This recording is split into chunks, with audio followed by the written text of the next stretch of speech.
So today we have another person who has a fascinating, life-changing encounter with Jesus. As Father Paul indicated at the beginning of Mass, tonight our elect will be participating in the Second Scrutiny as they prepare for their baptism, confirmation, and First Holy Communion at the Easter Vigil. This year we're currently in Cycle B of our 3-year Sunday reading cycle. But at Masses with the Scrutinies, we always read from Cycle A. And at last week's First Scrutiny, we heard of the life-changing encounter that the Samaritan woman had with Jesus at the well. An encounter that transformed the Samaritan woman's life from a sinner to saint, as she invited her whole town into their own encounter with Jesus. Tonight we hear about a man who has been blind from birth.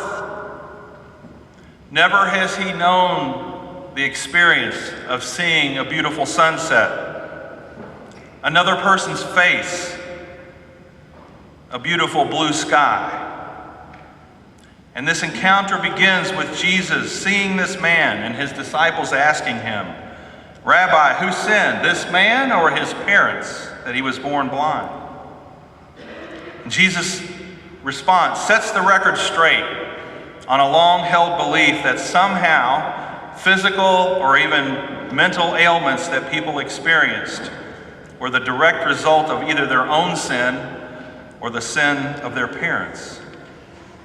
Jesus tells his disciples that the man's condition is neither the result of his parents' sin or the blind man's own sin, but so that the works of God might be made visible through him.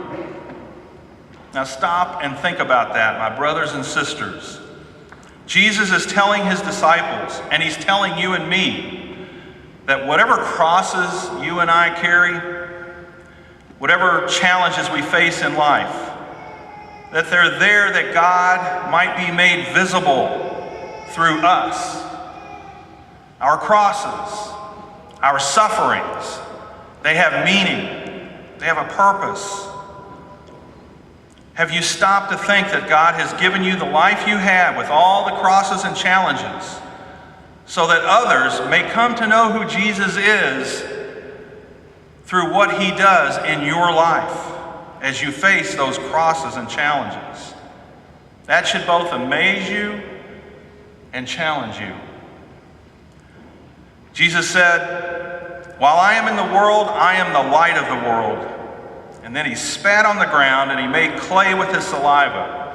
And he smeared the clay on the man's eyes before telling him to go wash in the pool of Siloam, which means sent. Now, nothing in the scriptures is accidental. Think about this. Jesus, the one sent by the Father to save the world, has just told this blind man to go wash in the pool whose name means sent.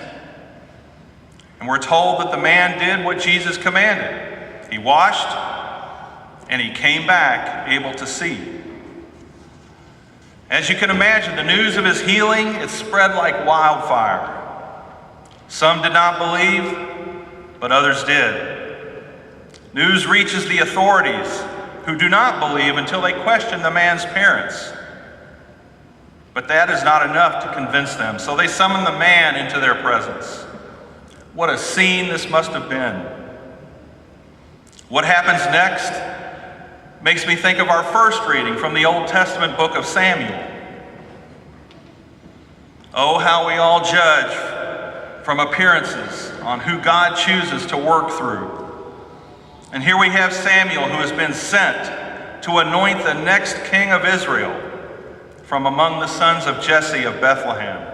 One by one, the Lord tells Samuel that Jesse's older sons have not been chosen. It's only when young David, perhaps no older than maybe 14 or 15, makes his appearance. And then the Lord tells Samuel, "Anoint him, for this is the one." Yes, too often we judge by external appearances, those whom God is going to work through. And the same is true in the encounters with these two characters from last week's gospel in this week's gospel passage. Jesus chooses to work through a notorious female Samaritan sinner and a man born blind from birth. And though their crosses and their challenges in life were quite different, I would call your attention to what happened to both of them after they had their encounter with Jesus. In both cases, these two people went from people who were pretty much avoided contact with people to each being a person who was bold and fearless, who were sent to tell others about this wonderful person of Jesus who radically transformed their life. The man born blind, he's hauled in front of the Pharisees, the authorities, who asked him for an explanation. Imagine yourself being hauled into the next Lexington City Council meeting to be questioned about something that happened to you. But the man does not flinch, hem, or haw.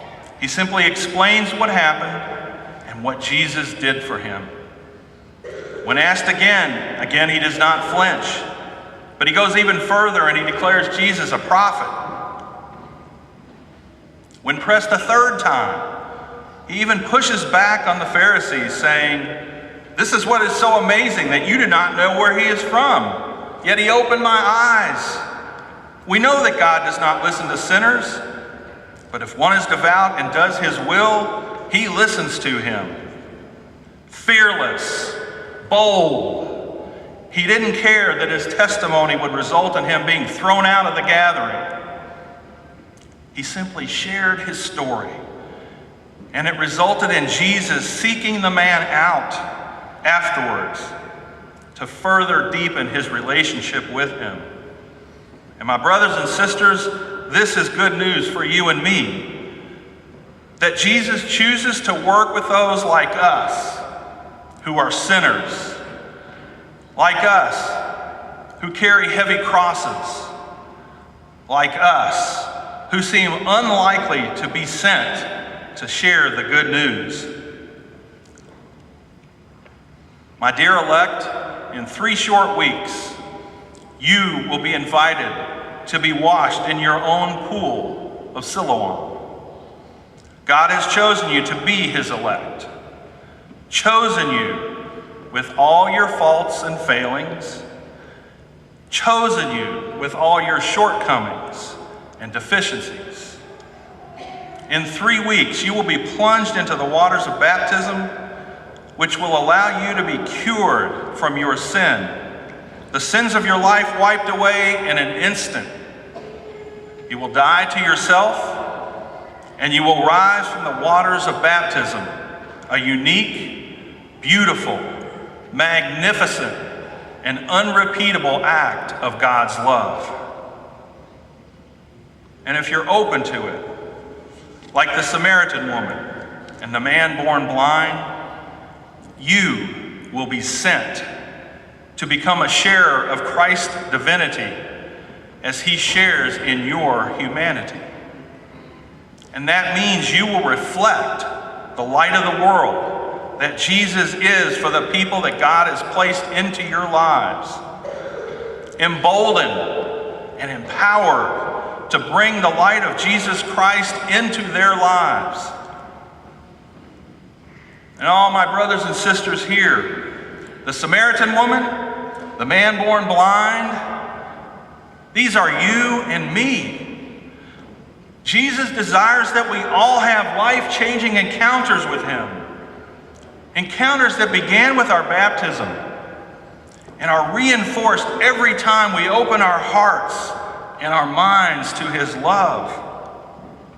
He desires that we lay aside all of our doubts, all of our reservations, and all of our fears.